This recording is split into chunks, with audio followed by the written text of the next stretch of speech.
हाड़ काँपानो आपनार ठांडाय এই টাইগার হিলে আপনার সূর্যোদয় দেখা। দার্জিলিং ও টাইগার হিল, টাইগার আবি জিন্দাহের মতো এখনও আলাদা সোয়াগ রেখে তার কাছে ছুটে আসা পর্যটক অথবা সূর্যোদয় দেখার প্রত্যাশা নিয়ে আসা প্রকৃতিপ্রেমীর কাছে অদ্ভুত ঠিকানা করে রেখেছে এই টাইগার হিল।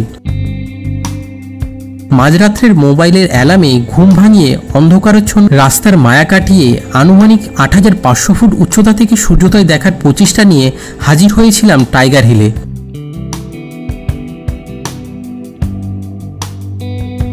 আর সেই প্রচেষ্টা আদৌ কি সফল হয়েছিল তা জানতে ও দেখতে শুরু করা যাক আজকের ট্রাভেল জার্নি।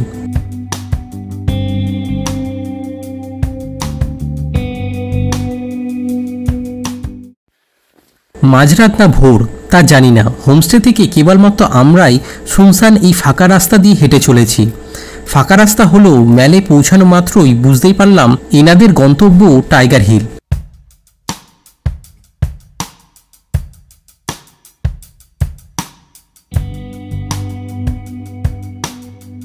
দার্জিলিং এখনও ঘুমিয়ে, দূরের রাত্রে টিমটিম জ্বলে চলা আলো তারই প্রমাণ দিচ্ছে। গাড়ি আগে থেকে রিজার্ভ করা ছিল, তাতে উঠে এগিয়ে চলা। চাইলে আপনারা দার্জিলিং চৌরাস্তা মোড় থেকে জনপ্রতি ৩০০ টাকার শেয়ার গাড়িতে করেও দার্জিলিংয়ের এই টাইগার হিলে পৌঁছাতে পারেন। ঘুম স্টেশনকে ডান হাতে রেখে এগোতেই শুরু সূর্যোদয় দেখার জন্য বেরিয়ে পড়া পর্যটকদের গাড়ির লম্বা লাইন।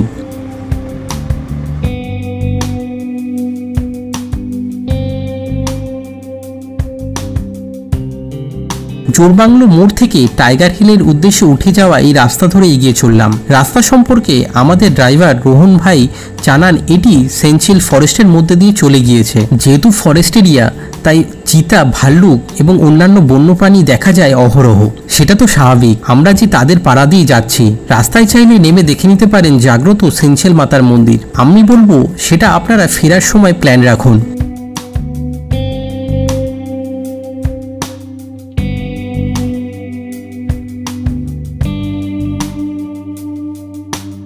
পার্কিংয়ের লাইন তো মারাত্মক, আর পার্কিংয়ের থেকে একটু হেঁটে আপনার উঠতে হবে ভিউ পয়েন্টটার জন্য, যেখান থেকে আপনার সানরাইজটা দেখা যাবে।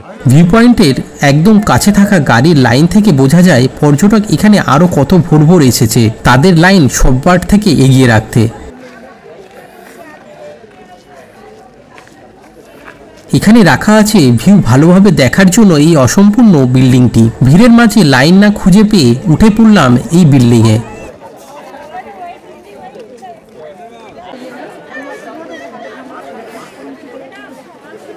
হাড় কাঁপানো ঠান্ডা, আর তার সাথে এই টাইগার হিলে সূর্যোদয় দেখা, তো এটা তো আপনার আলাদাই একটা আনন্দ। কলকাতায় এই মুহূর্তে আপনার টেম্পারেচার হয়তো ৩৫ থেকে ৪০ হবে, আর এখানে তো টেম্পারেচার ২০-র কাছাকাছি। তো যার জন্যে ঠান্ডা খুব একটা সেরকম নেই, কিন্তু এখানে আপনার ঠান্ডা হালকা রয়েছে, হাওয়া দিচ্ছে প্রচণ্ড, আর তার জন্যে ঠান্ডা লাগছে। আর আমি তো হাফাতা জামা পরে রয়েছি, তো ঠান্ডা একটু লাগছে, কিন্তু খুব মজা লাগছে এই ঠান্ডাটা উপভোগ করতে। আর সাথে তো দেখছি আমার সাথে আসা কিছু লোকজন মানে টুপি, তার সাথে সোয়েটার, হাত মোজা, মানে কি নেই, মানে মনে হচ্ছে বরফ পড়বে আর কিছুক্ষণেই। এখানেও পাওয়া যাচ্ছে সেই সব সরঞ্জাম ও সাথে টুকটাক খাওয়া দাওয়া। সূর্যোদয় আমরা বাড়ি থেকেও দেখি, কিন্তু এই সকালবেলায় ৩টের সময় ঘুম থেকে উঠে আপনার এরকম একটা ভিউ পয়েন্টে এসে সূর্যোদয় দেখা, মেঘেদের মাঝখান থেকে সূর্যোদয়। সবার একটা ভাবনা থাকে যে টাইগার হিলে আসলে কাঞ্চনজঙ্ঘার ওপর থেকে কিন্তু সূর্যোদয় হবে, কিন্তু আদৌ কিন্তু সেটা না। সূর্যোদয় যেদিকটা হচ্ছে তার ঠিক উল্টো দিক থেকে কিন্তু কাঞ্চনজঙ্ঘা দেখা যায়। আর সাথে আপনার আমাদের সূর্যোদয় দেখার জন্য অনেকক্ষণ কিন্তু ওয়েট করতে হচ্ছে, মানে একবার মেঘ আসছে, আবার ঢেকে যাচ্ছে সূর্য, আবার সূর্য উঠছে, আবার মেঘ এসে ঢেকে দিচ্ছে। তো এই আপনার মানে পরিস্থিতি চলতেই থাকছে। আর সাথে এখানকার যে ভিড়, তো ভিড়টা তো মানে দেখার মতো, যে এত সকালবেলায় এসে সূর্যোদয় দেখা। তো বাড়ি থেকে হয়তো আমরা বা কতজনেই বা সূর্যোদয় দেখি তার ঠিক নেই, কিন্তু এই ট্যুরিস্ট পয়েন্টে এসে সূর্যোদয় দেখার কিন্তু আলাদা একটা মজা রয়েছে। এবারে অনেকে বলবেন যে সূর্যোদয় তো আমরা মানে দার্জিলিংয়ে রুমের থেকেও দেখতে পারবো। কিন্তু এই পয়েন্টে এসে আপনার দেখার মজাটা অনন্য। আর এছাড়া দার্জিলিংয়েও কিন্তু আপনার ভিউ পয়েন্ট রয়েছে, যেমন আপনার মহাকাল টেম্পল থেকে এগিয়ে গেলে ভিউ পয়েন্ট থেকে কিন্তু আপনারা এই সূর্যোদয় দেখতে পারবেন। তো সবাই যদি এখন সেই ভিউ পয়েন্টে চলে যায় তো ব্যাপারটা অনেকটা ভিড়ভাট্টা হয়ে যাবে। তো তার জন্য এরকম একটা ট্যুরিস্ট অ্যাট্রাকশন করে এখানে আপনার অনেকে এসে একসাথে সূর্যোদয় দেখার একটা ব্যবস্থাপনা, খুবই দারুণ। সাথে দারুণ লুকোচুরির মধ্যে দিয়ে মেঘ সূর্যদেবের খেলার সাক্ষী হলাম আমরা। আমার কাছে যে এটাও একটা অনন্য পাওয়া। ভাবুন না, বাড়ির জানালা দিয়ে বসে মেঘেদের এই আসা যাওয়া আর সূর্যোদয় আমরা কি সচরাচর দেখতে পারি? যা দেখলাম এই টাইগার হিলে বসে।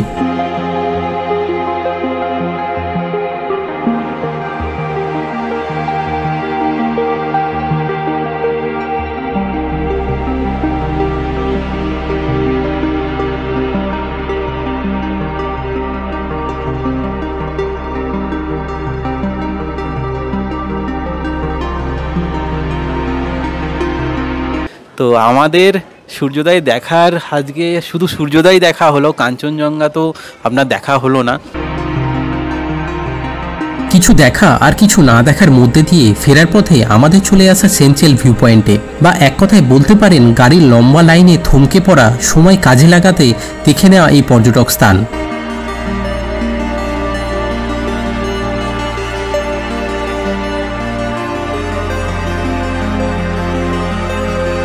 সেঞ্চেলে থাকা এই টাইগার হিল ভিউ পয়েন্ট, আর এখানে আপনার টাইগার হিল থেকে যখন আপনি নামছেন তো দেখবেন লম্বা লাইন, কারণ আপনার এখানে নাকি টিকিটের জন্য, মানে এর যে টাইগার হিল দেখার জন্য আপনার একটা প্রতিজন 50 টাকা করে টিকিট নেয়। তো সেটার জন্য আপনার গাড়ির পুরো লম্বা লাইন লেগে গেছে। তো সেঞ্চেলের এখানে একটা আই লাভ সেঞ্চেল বলে একটা ভিউ পয়েন্ট মতো রয়েছে। অনেকে যারা টাইগার হিলে যেতে পারেনি তারা এইখান থেকেই সূর্যোদয়টা দেখেছে। তো এখনও এখানেও দাঁড়িয়ে রয়েছে অনেকে দেখলাম। তো এখানে এসে একটু ফটোশ্যুট করে নিতে পারেন, সময় কাটাতে পারেন।